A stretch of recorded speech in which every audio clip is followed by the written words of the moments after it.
আজকে আমি শ্রেণিকাকে না শিখিয়ে ছাড়বো। আজকে সকাল সকালে আমার বুকিং ছিল, কিন্তু দেখো ঘুম থেকে উঠতেই আমার দেরি হয়ে গেছে, তাই ঝটপট করে রেডি হয়ে নিয়েছি। এদিকে আমার মেকআপ করারও সময় নেই। ভাবো লোকেশনে পৌঁছানোর টাইমই ছিল 9টা, কিন্তু দেখো বাড়িতেই 9টা বেজে গেছে। যাই হোক ঝটপট করে বেরিয়ে পড়ি। আজকে কিন্তু আমাকে কেউ সাজাবে না, আমি সাজাতে যাচ্ছি। আসলে আজকে অ্যাজ আ মেকআপ আর্টিস্ট আমাকে বুক করেছিল। বাইরের ওয়েদারটাও কিন্তু আজকে বেশ মেঘলা মেঘলা ছিল। আমি তো ভয় পাচ্ছিলাম যদি রাস্তায় বেরোনোর সাথে সাথে বৃষ্টি শুরু হয়ে যায়, ছাতা নিতে হবে, কারণ সকাল কখন যে বৃষ্টি শুরু হয়ে যায় বলাই যায় না। যাই হোক এখানে বাগমোড় এসে বাগমোড় থেকে আবার একটা টোটো চেঞ্জ করে নিলাম। দেখো বাধ্য হয়ে সকাল সকাল আমাকে লিচি ড্রিঙ্ক খেতে হচ্ছে। আসলে আমার কাছে নোট ছিল আর টোটোওয়ালার কাছে খুচরো ছিল না, সেই কারণে দোকান থেকে আমাকে খুচরো করার জন্য লিচি ড্রিঙ্কটা কিনতে হলো।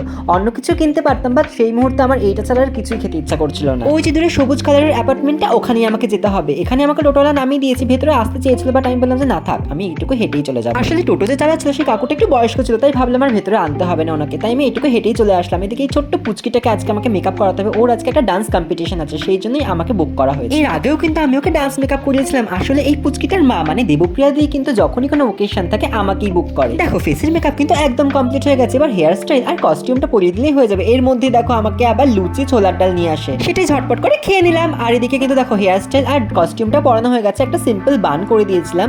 আর এখন জুয়েলারিগুলো ওকে পরিয়ে দিচ্ছে এক এক করে। দেবপ্রিয়া দিয়ে আমাকে বুক করলে বেশিরভাগ সকালবেলার দিকেই বুক করে। এদিকে দেখো আমার কিন্তু সমস্ত জুয়েলারিগুলোকে পরানো হয়ে গেছে, দেখতে খুবই মিষ্টি লাগছে। বাচ্চাদের সাজলে দেখো মুখটা কত বড় বড় লাগে, দেখতে মনে হয় যেন কত বয়স হয়ে গেছে, বাট ও কিন্তু সত্যি অনেক ছোট। চলো এবার বাড়িতে যাওয়া যাক। আজকে এমনিতেও সানডে, বাড়িতে সব ড্রয়িং স্টুডেন্টরা এসে বসে আছে। যদিও আমি ভাইকে বলে এসেছি যে আজকে আমি যখন থাকবো না তাহলে ক্লাসটা তুই করিয়ে দিস। জানো তো বাড়িতে গিয়ে দেখি ভাই ওদেরকে ক্লাস করিয়ে ছুটিও দিয়ে দিয়েছে। যাই হোক সন্ধ্যাবেলাও আমি আবার একটু হালকা পালকা রেডি হয়ে নিলাম, কারণ এখন আমরা যাবো শ্রীনিকাদের বাড়ি। অনেকদিন হয়ে গেল শ্রীকে দেখতে যাইনি, আর আজকে না ওকে খুব চটকাতে ইচ্ছা করছে, তাই ভাবলাম যে আজকে ওদের বাড়িতে গিয়ে শ্রীকে খুব চটকাবো। বাবা গাইস আমাকে দেখতে দেখো কত টায়ার্ড লাগছে, বাট আমি কিন্তু একটুখানিও টায়ার্ড ছিলাম না। শ্রীনিকাকে দেখার পর তো আমি আরো এনার্জেটিক হয়ে গেছি, কারণ আমাকে এখন ওর সাথে নাচ করতে হবে। জানো তো ও গান দেখতে আর শুনতে এত ভালোবাসে কি বলবো, এমনকি ও হাত পা ছুড়ে নাচতেও চায়। আমি তো তুলিকাকে বলেই দিয়েছি ও হাঁটা শিখলেই ওকে ডান্স ক্লাসে ভর্তি করে দিবে। যাই হোক এদিকে দেখো আমরা সবাই নাচ করছি, গান করছি, আর কত খুশি হচ্ছে। জানো তো আমি আর বিশ্বজিৎ কিন্তু শ্রীনিকার একটা নতুন নাম দিয়েছি, সেটা হলো বিট্টু, কারণ আমাদের মনে হচ্ছে বিট্টু নামটা ওর সাথে খুব ভালো যায়। যদিও বা নামটা ছেলেদের, তোমাদের নামটা কেমন লাগলো অবশ্যই কমেন্ট করে জানিও। বিট্টু তো গান শুনতে শুনতে আমাদের সাথে নাচ করছো, কিন্তু এদিকে বিশ্বজিৎকে দেখো ও গান শুনতে শুনতে একাই নাচ শুরু করে দিয়েছে।